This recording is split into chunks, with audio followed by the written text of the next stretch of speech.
Bendiciones, querido pueblo. Hoy nuevamente dejándonos que el Espíritu de Dios esté hablándonos a nuestros corazones. Vamos a continuar con el estudio que comenzamos sábados anteriores acerca del fruto del Espíritu Santo, que se encuentra en Gálatas 5, 22 y 23. Vamos a leer para recordarlo un poquito. Dice su palabra así: mas el fruto del Espíritu es amor, gozo, paz, paciencia, benignidad, bondad, fe, mansedumbre, templanza o dominio propio. Contra tales cosas no hay ley. Y qué hermoso es, hermanos, que hoy vamos a ver, podríamos llamarle 9 virtudes que forman al fruto del Espíritu Santo, porque vemos que se lo clasifica en 9 expresiones o virtudes, pero es una unidad, y en esa unidad podemos nosotros ver el carácter de nuestro Señor. En esa total unidad, sin faltar uno o dos o tres, sino en esa total unidad vemos el carácter de nuestro Señor. Y lo vamos a ver, según algunos estudiosos lo han separado en 3 grupos, y lo he analizado y me ha parecido correcto.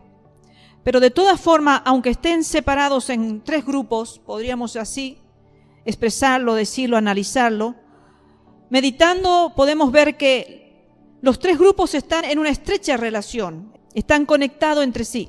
Y el primer grupo, que es el amor, el gozo y la paz, que son virtudes del fruto o del Espíritu Santo con relación a Dios, con relación a Dios. Me gustaría leer Romanos capítulo 5, versículo 1, que dice: justificado pues por la fe, tenemos paz para con Dios por medio de nuestro Señor Jesucristo. Y qué hermoso, hermanos, que nosotros podamos decir que podemos tener paz para con Dios, porque es triste ver cuando las personas no tienen paz para con Dios. Son seres que están en aflicción de espíritu. Y por eso vemos que cuando no existe la paz con Dios, son corazones atribulados, afligidos, como venimos diciendo. Y también son corazones enojados. Son la gente aquella que reniega contra Dios, que busca razones para culpar a Dios. Pero aquí el apóstol Pablo nos está diciendo que somos justificados por la fe. Tenemos paz para con Dios por medio de nuestro Señor Jesucristo. Luego en Romanos 12, versículo 18, dice: si es posible, en cuanto dependa de vosotros, estad en paz con todos los hombres. Por eso les dije, hermanos, que aunque estén agrupados, separados, uno que tengan una relación con Dios, otro que tengan una relación con el prójimo y otro que tengan una relación con nosotros mismos, están interconectados porque todos nos llevan a Dios. Todos tienen una relación con Dios, todos están unidos con Dios. Y aquí el apóstol sigue diciendo: si es posible, en cuanto dependa de ustedes, de vosotros, estad en paz con todos los hombres. ¿Quiénes pueden estar en paz con los hombres? Y justamente son aquellos que pueden estar en paz con Dios. Si nosotros no estamos en paz con Dios, ¿cómo procuraremos la paz con el prójimo? Por eso vemos un mundo en guerra. Porque el hombre no tiene paz con Dios, no busca a Dios, no es justificado por la fe, porque dice: justificado pues por la fe, tenemos paz para con Dios por medio de nuestro Señor Jesucristo.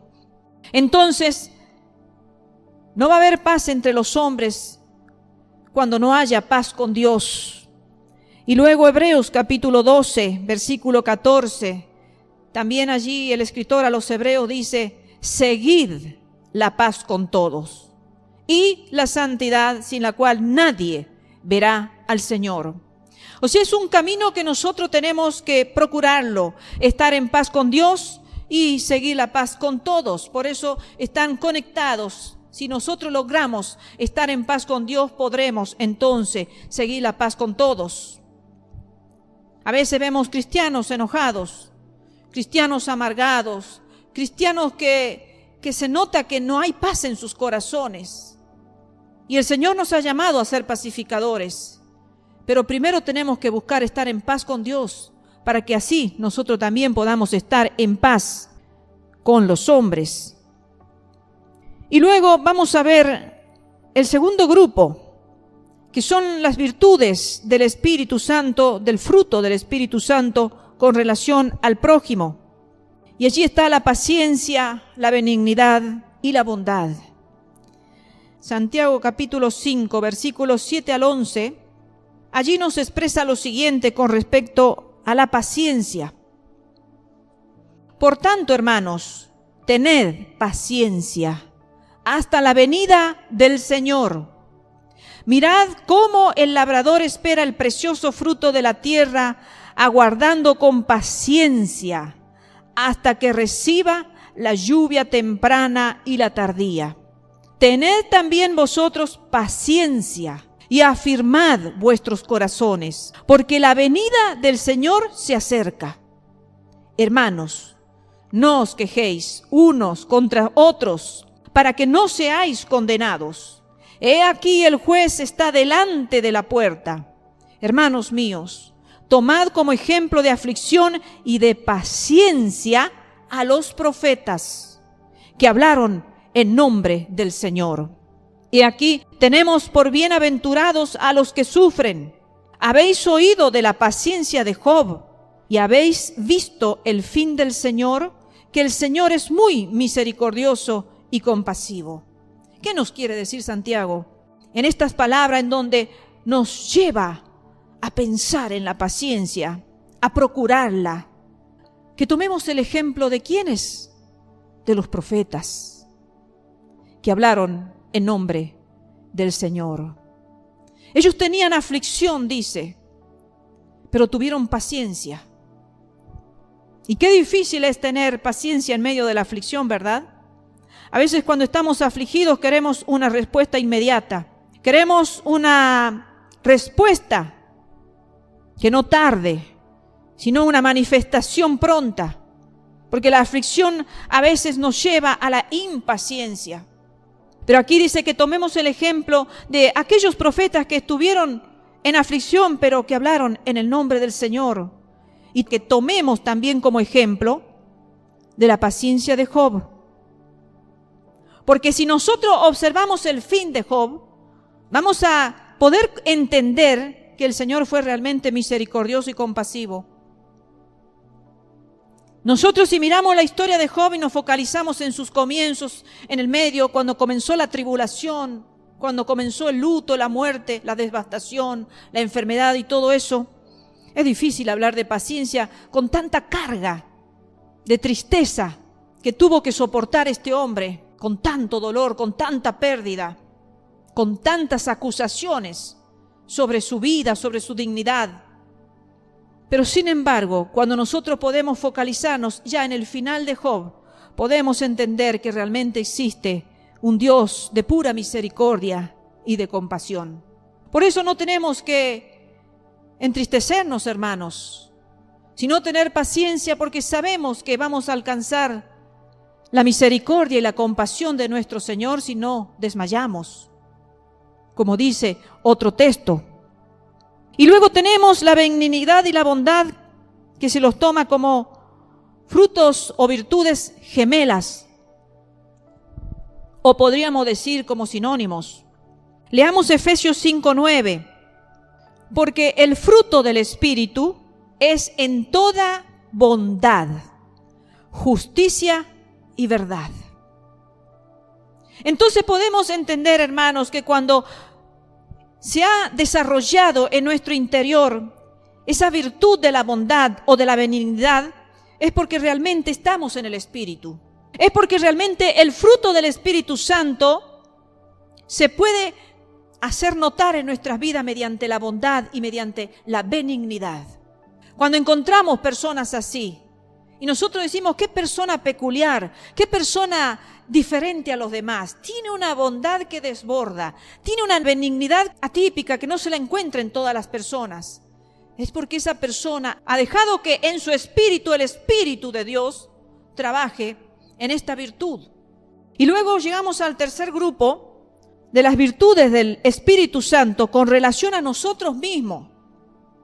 Porque si estamos viendo, y ya vamos a analizar un poquito más en profundidad, hemos analizado con relación a Dios, con relación al prójimo, cómo nosotros actuamos con relación al prójimo, cómo nosotros podemos estar con relación a Dios mismo. Si somos personas de amor, pero eso lo vamos a ver un poquito más adelante.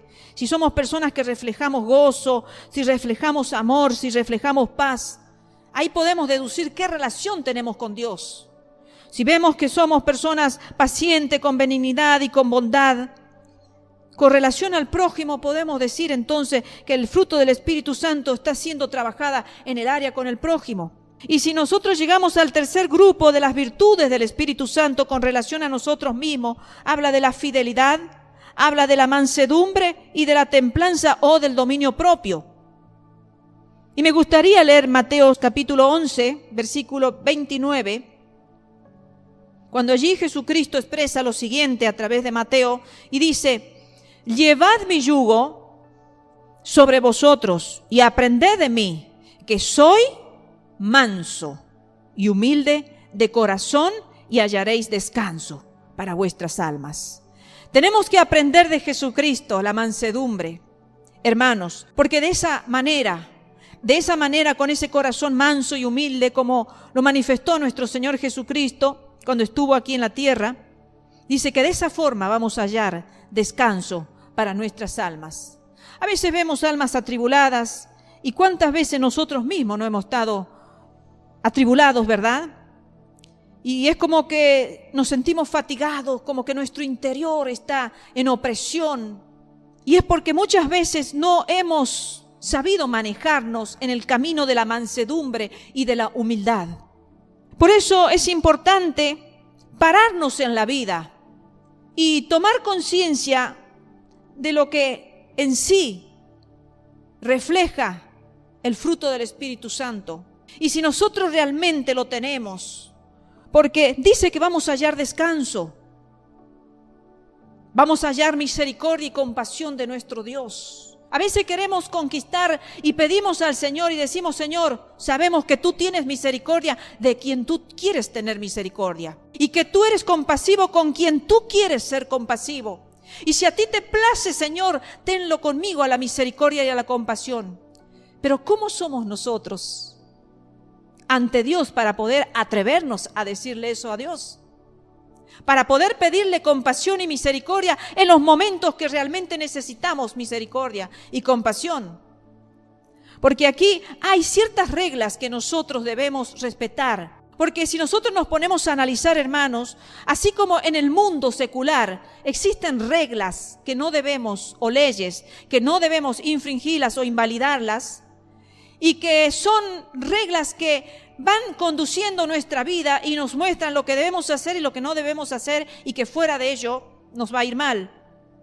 Eso mismo sucede en el mundo espiritual. Nuestro Dios nos ha dejado ejemplo acá en la tierra para que vayamos tomando conciencia que en lo espiritual también existen reglas para que nosotros seamos bendecidos, para que nosotros encontremos el sosiego, la paz, el descanso que nuestra alma necesita, y también la misericordia y la compasión que necesitaremos en muchas ocasiones, por no decir todos los días, de nuestro Dios. Dice que sus misericordias son nuevas cada mañana. Y cuando nosotros abrimos los ojos, comenzamos quizás bien el día, pero en el diario transcurrir del día empezamos a necesitar de la misericordia de Dios. Siempre quizás se nos presentan inconvenientes, dificultades, oposiciones, renegadas. ¿Cuántas situaciones que necesitamos que la misericordia de Dios disuelva esas situaciones y que traiga la paz que nos ha sido robada? Y el dominio propio.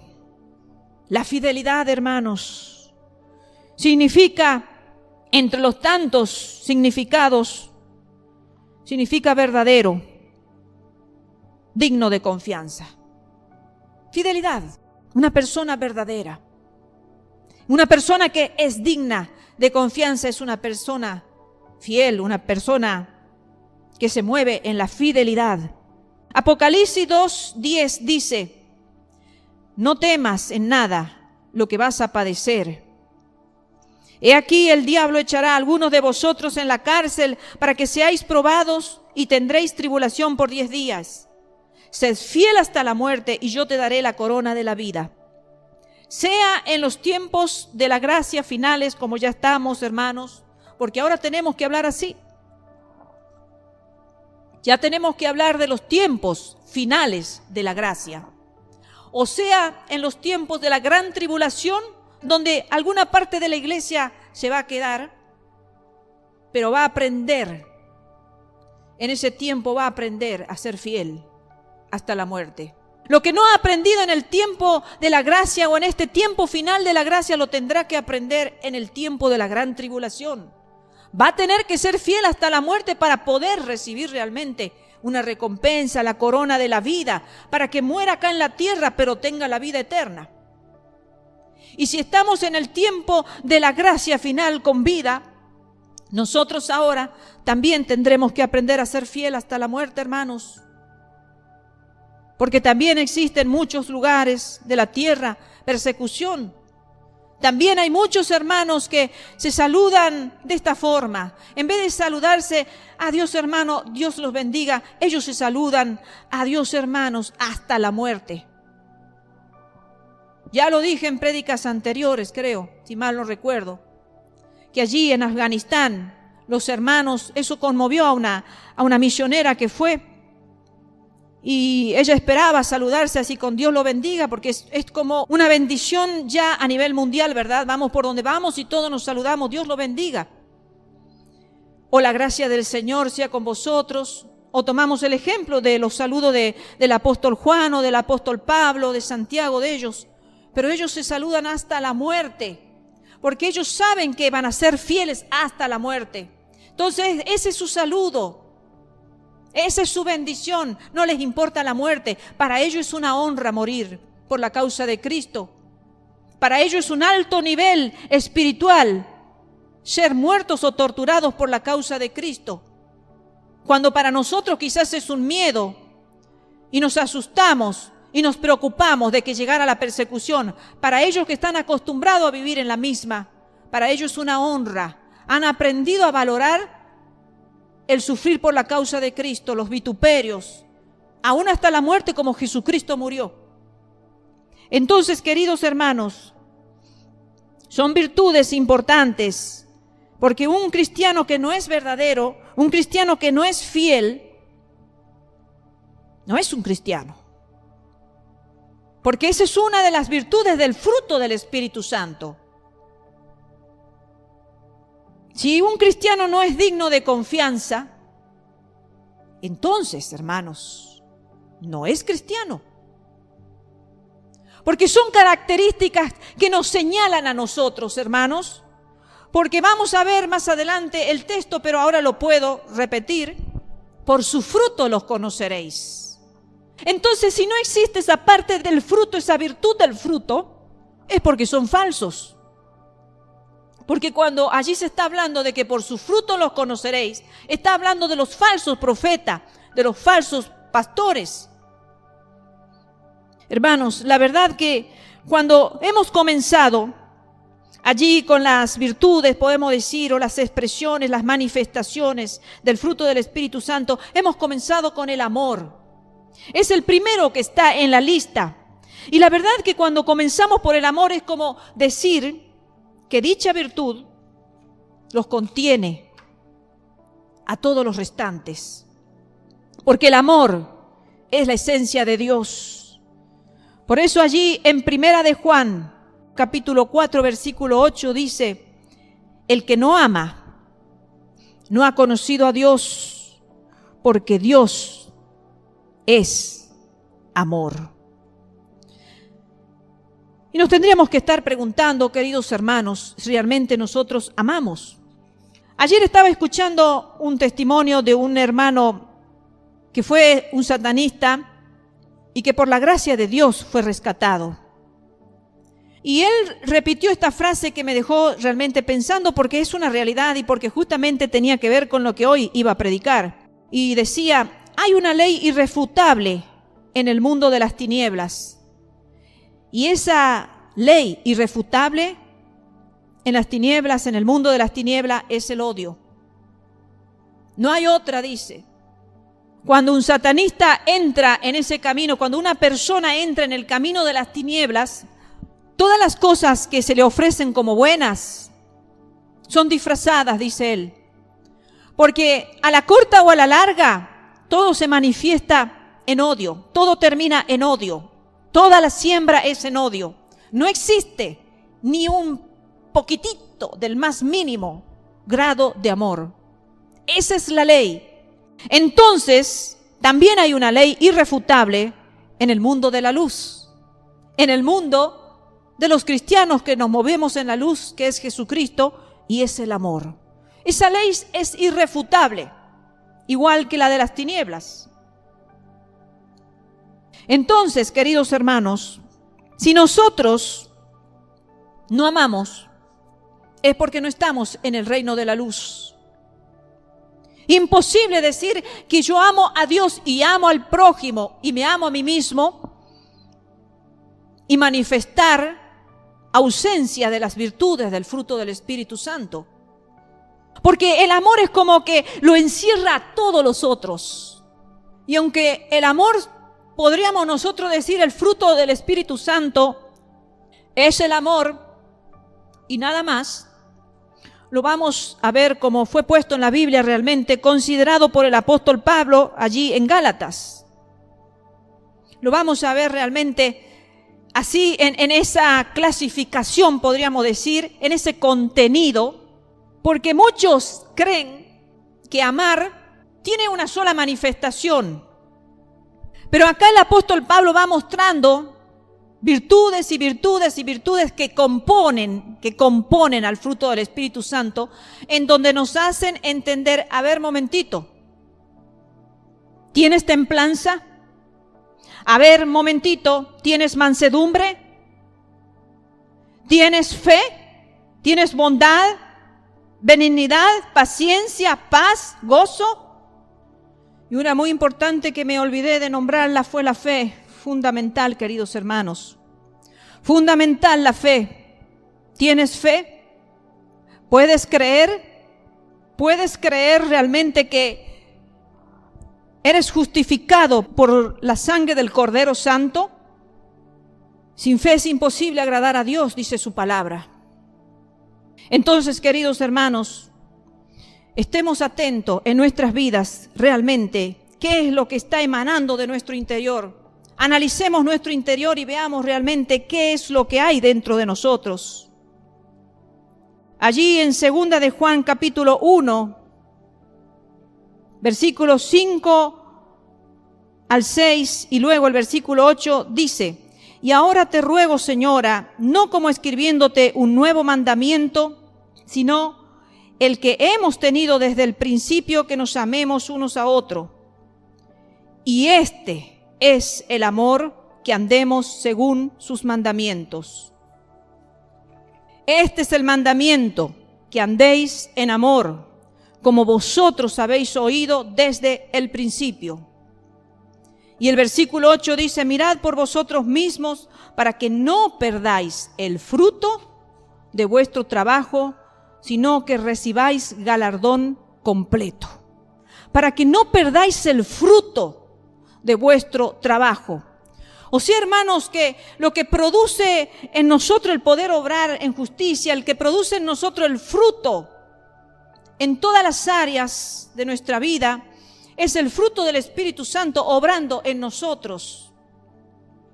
Dice: mirad, que no vaya a ser que perdáis el fruto de vuestro trabajo, sino que recibáis galardón completo. Para que no perdamos nosotros todo ese galardón. Estamos esperando galardón, ¿verdad, hermanos? Queremos ir al cielo y tener todas las recompensas que nos gustaría tener. Si acá en la tierra nosotros queremos tener todo lo mejor posible, ser recompensado en el trabajo, ser recompensado en el hogar, ¿cuánto más en la eternidad, hermanos? ¿Cómo no nos vamos a focalizar nosotros en pensar que nuestro galardón sea completo, nuestra recompensa sea completa cuando estemos en el cielo?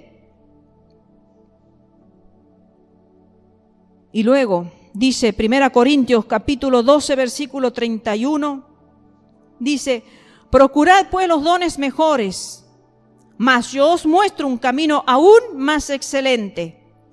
Y luego el capítulo 13, y de versículo 1 al 8, ahí empieza a enumerar.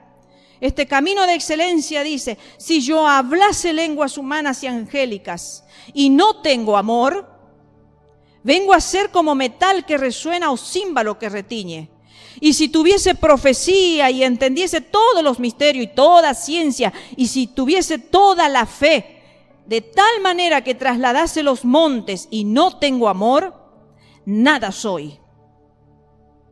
Y si repartiese todos mis bienes para dar de comer a los pobres, y si entregase mi cuerpo para ser quemado y no tengo amor, de nada me sirve. Y sigue el versículo 4, siendo un poco más explícito con respecto a lo que significa el amor. Fíjense, ¿no? Aún puedo llegar a tener fe, pero no tengo amor, dice, de nada me sirve. Nada soy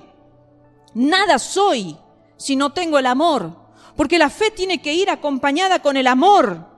Dice, el amor es sufrido, es benigno, el amor no tiene envidia, el amor no es jactancioso, no se envanece, no hace nada indebido, no busca lo suyo, no se irrita, no guarda rencor, no se goza de la injusticia, mas se goza de la verdad. Todo lo sufre, todo lo cree, todo lo espera, todo lo soporta. El amor nunca deja de ser. Pero las profecías se acabarán y cesarán las lenguas y la ciencia acabará. O sea que vemos la profundidad de lo que es el amor. El amor que es el fruto del Espíritu Santo y que lo encierra a todos los otros. O sea, vemos que aquí está diciendo todo lo sufre. No algunas cosas, porque a veces nosotros podemos separar, esto sí lo voy a sufrir, esto no tengo ganas de sufrirlo a esto, o no lo merezco sufrirlo a esto, o no quiero, no me agrada sufrir esto. Pero acá dice que todo lo sufre, todo lo cree, todo lo espera, todo lo soporta. A veces no somos capaces de soportar todo, ¿verdad? Hay a veces ofensas que son insoportables. Calumnias, murmuraciones, vituperios que son insoportables, que son muy pesadas en nuestro espíritu, caen como pedradas, como roca, que nos dejan como devastados. Pero el amor dice, todo lo soporta, porque hemos conocido el amor de Dios. Esa es la gran diferencia. Nosotros podemos soportar todo cuando hemos conocido el amor de Dios. No podemos hablar de un amor humano, decir lo voy a soportar porque yo como humana soporto las calamidades, las pruebas, las dificultades, los vituperios, los insultos, todo, como humana. No, porque yo tengo el amor de Dios y porque yo he conocido ese amor, puedo soportar. No por mis propias fuerzas. Entonces podemos entender, hermano, de la profundidad del fruto del Espíritu Santo. Que a veces vemos personas de mucha fe y es tremendo encontrar personas que tienen mucha fe, creen y realmente les suceden las cosas porque creen, tienen fe, que las cosas van a suceder, pero no tienen amor. Y acá dice, no son nada si no tienen amor, nada son. Entonces, hermanos, podemos entender un poquito también de que el amor junto con el dominio propio son muy importantes, o lo más importantes, porque realmente sostienen al resto de los frutos espirituales. Qué difícil que es tener dominio propio, ¿verdad? ¿Cuántas veces nos procuramos vencer ciertos pecados y no podemos? Reincidimos y volvemos a lo mismo, y a lo mismo, y a lo mismo, y a lo mismo. Es porque no se ha desarrollado esa templanza, ese dominio propio de poder sujetar a la carne, porque es la carne la que hay que dominarla. El dominio propio también es una manifestación tan alta que dice en 2 Timoteo 1:7, porque no nos ha dado Dios espíritu de cobardía, sino de poder, de amor y de dominio propio. Ese espíritu es el que Dios nos ha dado. Pero muchas veces nos movemos en espíritu de cobardía. Somos cobardes para enfrentar ciertas situaciones que tenemos y vamos a tener que enfrentarlas todos en la vida. Uno, quizás tendrán que enfrentar el dominio propio en el trabajo, otros el dominio propio en la calle, otro en los estudios, en las escuelas, en las universidades, otros en el hogar y otros en la iglesia. Proverbio 25:28 dice lo siguiente, y me quedé pensando en este texto, dice, como ciudad derribada y sin muro es el hombre cuyo espíritu no tiene rienda. Una ciudad derribada, una ciudad sin muro, es una tierra de nadie, una tierra que al no tener muros, como en esos tiempos Jerusalén tenía que tener muros, ¿para qué? Para que no entraran los enemigos. Y cuando no tenían los muros, entraba quien quería. Y me puse a pensar, es como ese hombre cuyo espíritu no tiene rienda, como ese caballo indómito que no se le ha puesto rienda y sale corriendo desbocado. Qué peligro, ¿verdad? Un caballo desbocado sin rienda. Y como una ciudad derribada y sin muro, ¿qué sentido tiene una ciudad derribada? Está todo en escombro. Hay destrucción, hay ruina. Así es la persona que no tiene rienda, que no tiene dominio propio.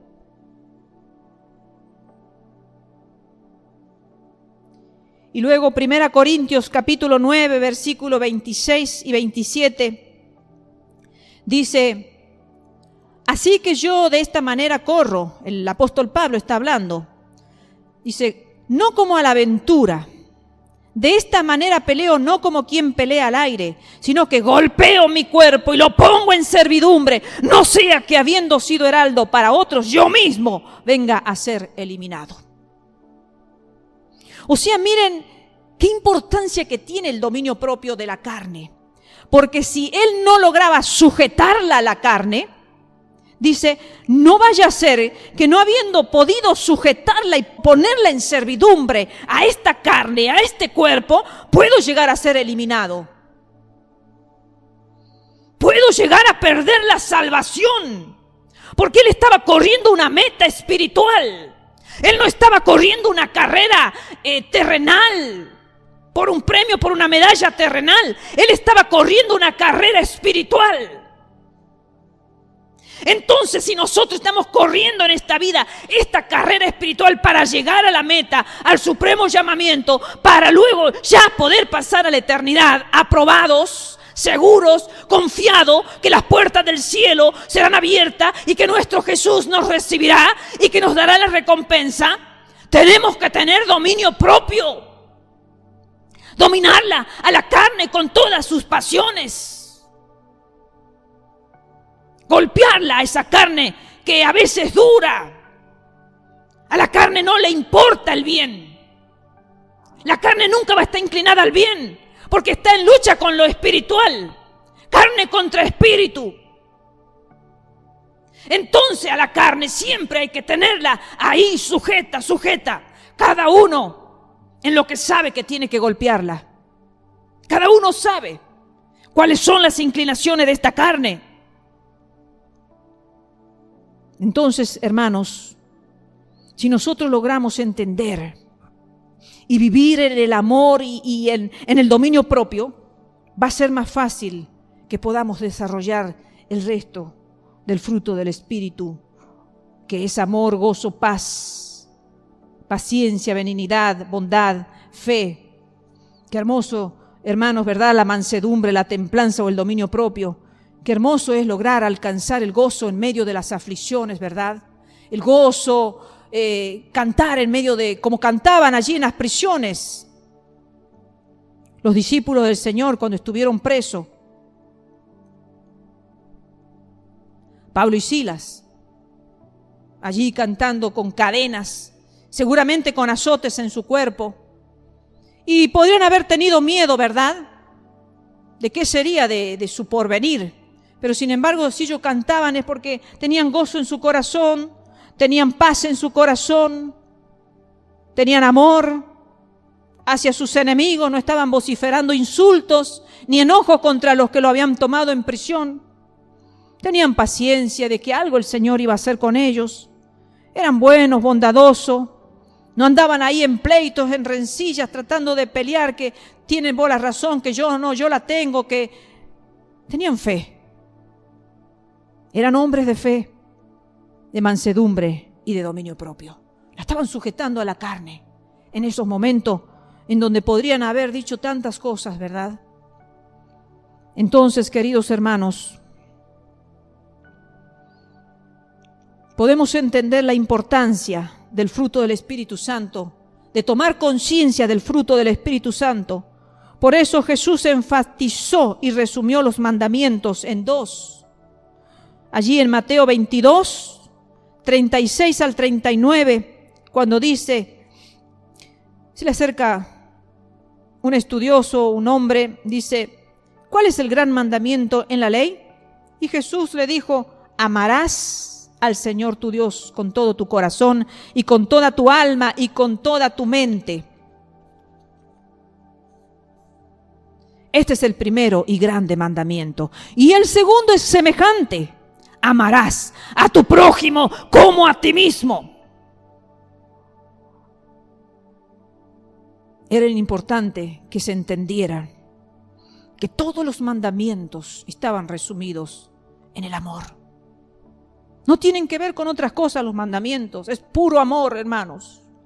Nosotros respetamos los mandamientos, estamos amando, hermanos.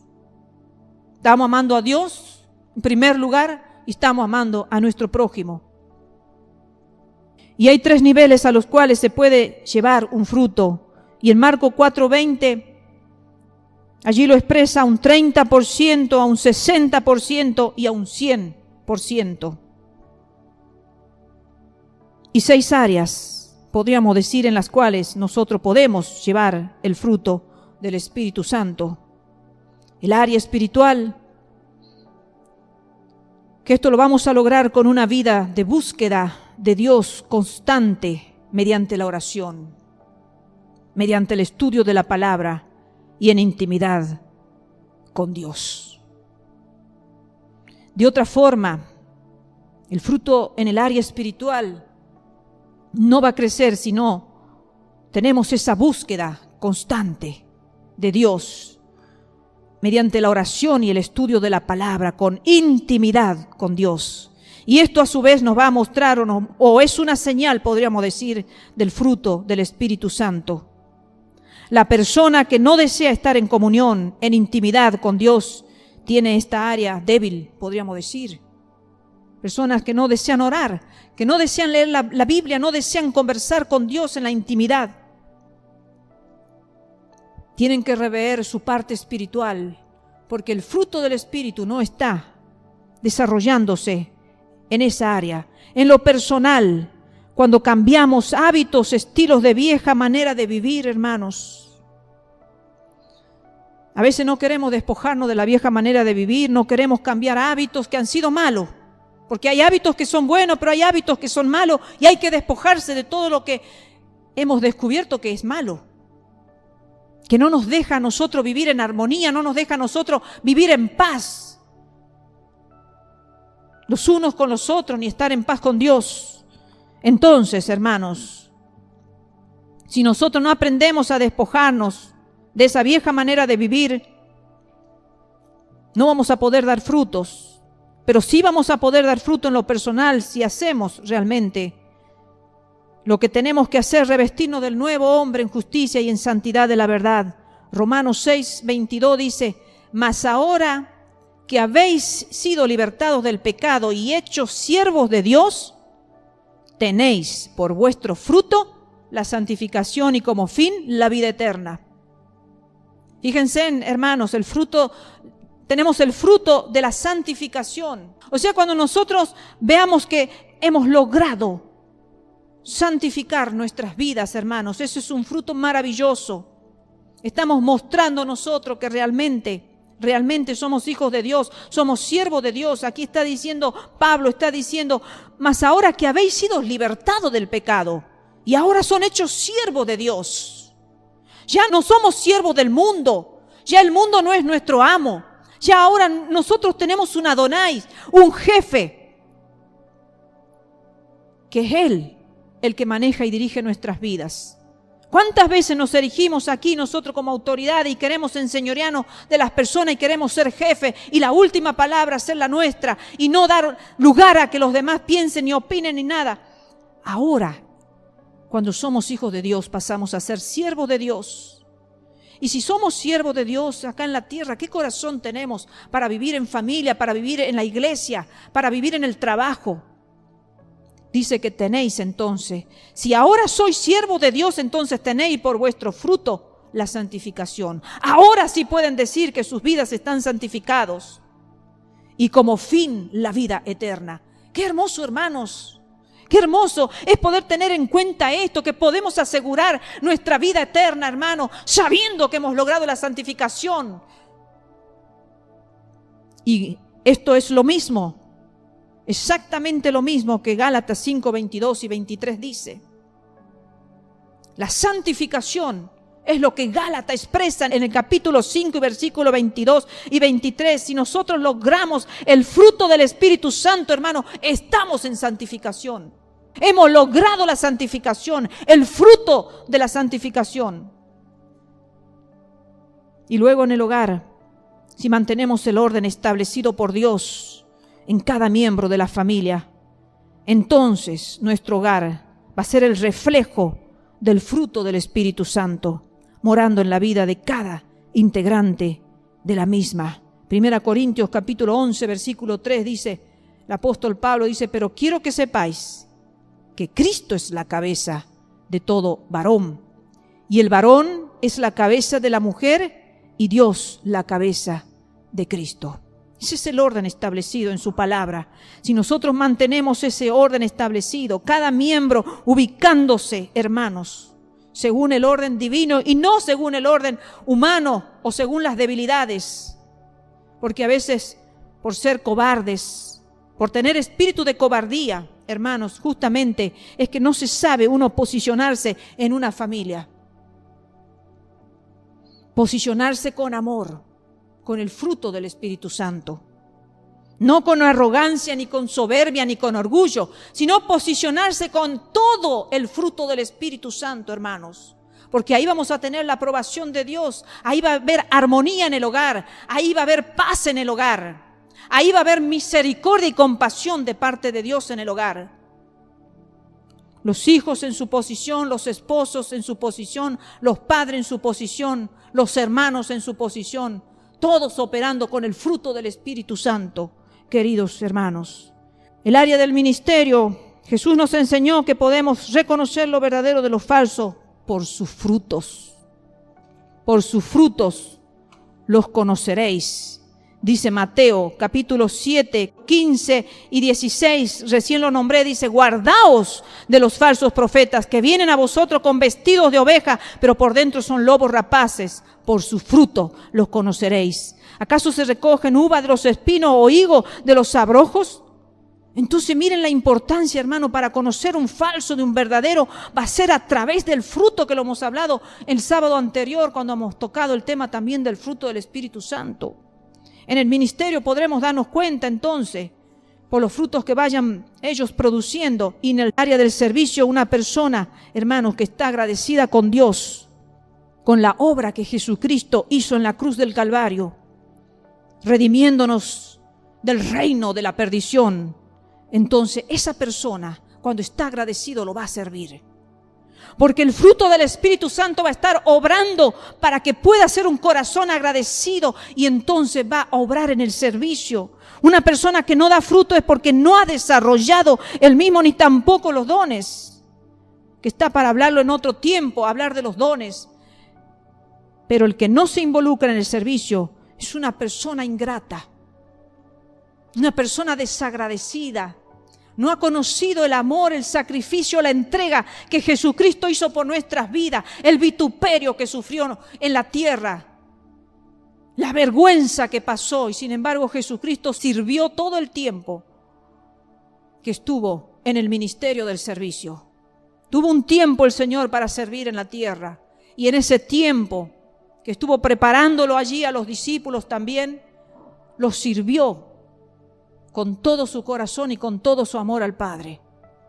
Y el amor al prójimo, a los discípulos, a todos aquellos que venían a Él y que buscaban esas aguas vivas que Él les ofrecía, como la mujer samaritana, el pan de vida eterna. Así es, queridos hermanos. Y en la última área del evangelismo, Jesucristo entregó su vida por nosotros. Y de igual forma nosotros debemos entregarnos por las personas perdidas, ganando almas para Cristo. Pocos son los que traen personas a la iglesia. Estaba meditando en este punto y meditaba mucho. El Señor me lo trajo a la memoria al siervo Gigi Ávila. Una vez lo entrevistaron a él y le preguntaron si él nunca había pensado en poner una iglesia y ser pastor. Y él dijo, no, porque mi llamado es ser evangelista. Y yo voy a hacer lo que el Señor me ha pedido que haga. Nunca, dijo él, yo he pensado ser pastor ni poner una iglesia. Mi llamado es evangelista. Y él siempre tenía campañas evangelísticas, hermano, y las personas eran derivadas a las iglesias. Eso es lo que hace el evangelista. Pero hoy vemos evangelistas multifuncionales que quieren hacer todo, hermanos. Y por eso es que se está produciendo un desorden y no se entiende realmente quién hace en la obra del pastorado, porque vemos a un evangelista haciendo la obra del pastorado, o el profeta, es todo así, hermanos, o el cantante. Hermanos, nos focalicemos en el llamado, porque el evangelista es el que tiene que evangelizar y instala a las personas a congregar, a ir a una iglesia, a congregar en una iglesia, a alimentarse, a seguir alimentándose. El evangelista larga la palabra y luego tienen que venir a la iglesia para seguir recibiendo la palabra, la enseñanza a través del maestro, de la maestra que enseñan la palabra, del pastor que instruye, que corrige, que exhorta. Queridos hermanos, fijémonos bien qué estamos haciendo, hermanos. De todas maneras, creo que todos tenemos un cierto grado de evangelismo en nuestro interior, tenemos que todos predicar el evangelio. Pero cuando hablamos de ministerio, nos focalicemos y hagamos las cosas en orden. Hagamos las cosas como el llamado de Dios. Cada uno tiene un llamado, hermanos. Unos serán profetas, otros evangelistas, otros maestros, otros pastores, otros en las campañas podrán hacer los milagros de sanidad, de liberación. En las iglesias sí, hermanos. En las iglesias se hace todo, ¿verdad? Aquí en esta iglesia los dones operan, hermanos, en sanidad, en liberación, en todo, hermanos queridos. Pero también necesitamos que las personas, los miembros de la iglesia, sean evangelistas y traigan personas, evangelicen y traigan personas a la iglesia a congregar. Todos tenemos la obligación en algún momento, de traer un alma a la iglesia, para que encuentre la cobertura, para que encuentre todo lo que necesita, la ignorancia de todo aquello que no se conoce, que no se sabe, para que pueda aprender, para que pueda corregirse. ¿Entienden, hermanos? Entonces no descuidemos el área del evangelismo, hermanos queridos, porque de todo esto vamos a dar cuenta cuando estemos ante Dios. Y allí hay recompensas, hay una corona, hermanos, que podamos trabajar en el fruto del Espíritu Santo en nuestras vidas para que eso pueda emanar de nuestro interior y podamos nosotros mostrarle al mundo que somos almas cambiadas. Que no pasemos como uno más de los del mundo, ¿verdad? Porque ahora nosotros salimos a la calle y no sabemos quién es el verdadero, quién es el cristiano. Acá dice que por su fruto lo conoceréis. Pero a veces es difícil. Antes, en los tiempos de antes, era muy notorio el que era cristiano, muy notorio. El fruto del Espíritu Santo se veía de toda forma en una persona. Pero hoy en día vemos cristianos maldicientes, enojados, pleiteros, guerreros, sin paz, sin paciencia, sin bondad, sin fe. Se ha perdido la fe. Ahora en estos tiempos de crisis, en estos tiempos difíciles, nadie tiene fe de que Dios va a hacer algo grande. Algunos se han alejado de las iglesias, se han apartado, dicen ya está todo perdido, ya no tiene sentido ir a la iglesia. La mansedumbre y el dominio propio. Que el Señor nos libre, queridos hermanos, de caer en la condenación de creer que estamos bien. Porque quizás tengamos una cierta característica, podríamos decir así, y nos aferramos a esa característica humana y podemos decir, tengo este don, y son maravillosos los dones, hermano, la iglesia no crece sin los dones, pero el fruto del Espíritu Santo es el que realmente nos muestra y nos identifica como hijos verdaderos de Dios. Entonces, queridos hermanos, que procuremos revisar nuestras vidas, todos los días revisemos nuestras vidas. Si es que nosotros estamos sometiéndola a la carne, como el apóstol Pablo decía que la golpeo a mi carne, la someto para que no vaya a ser eliminado. Él tenía miedo de ser eliminado. Pero hoy en día vemos que los hermanos no se preocupan, no piensan en eso, ¿no? En que pueden ser eliminados. Porque la carne corre para todos lados junto con el mundo, con los pensamientos del mundo, con las inclinaciones del mundo, con las tendencias del mundo. Y no saben que el cristiano tiene que estar continuamente dominándola a la carne, sujetándola a la carne, golpeándola si es necesario la carne, para que la carne se someta y el fruto del Espíritu Santo sea el que prevalezca en nosotros y podamos ser reconocidos en todos lados como verdaderos hijos de Dios. Que Dios los bendiga, queridos hermanos.